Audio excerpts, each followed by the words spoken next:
Notification registration problem solution কি সম্পূর্ণ registration complete করবে, কী করতে হবে কী না করতে অ্যাপ্রুভ করতে হবে এবং অনেকেরই পেন্ডিং দেখাচ্ছে। তো কি সেটা কি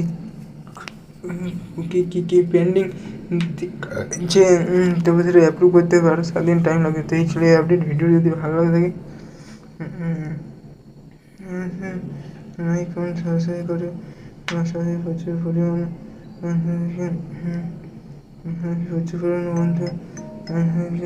শেয়ার করে দেবে। এসে থেকে আপডেট পাবেন ডাব্লিউবিএসসি টি নিয়ে আপডেট ডাব্লিউবিএসসি টি এসিটি। তো যাই হোক, নোটিফিকেশান এই প্রবলেমগুলো হচ্ছে। আর তুমি দুশো দিচ্ছে তাদের কিন্তু পেমেন্ট করতে হবে না। যেমন 7 দিন ধরে 7 দিন করে তুমি অ্যাপ্রুভ হবে, তাদের রেজিস্ট্রেশন আছে বা পেন্ডিং রয়েছে। তো যদি রেজিস্ট্রেশন স্কলারশিপ সম্বন্ধে যদি তোমার রেকর্ডিং আছে তখন তুমি ভিডিও জানিয়ে দেবো। আর এই ভিডিও যারা ভালো লাগে তাহলে অবশ্যই লাইক কমেন্ট সাবস্ক্রাইব করবে। যে ডাব্লিউবিএসসিটি যে অনলাইন রেজিস্ট্রেশন পোর্টাল এটা রয়েছে 20 নভেম্বরে, যারা এখনও বলছে তারা অবশ্যই রেজিস্ট্রেশন করে নিন, নাহলে তোমার কিন্তু বিপদ হয়ে যাবে। তো ঠিক আছে, থ্যাংক ইউ।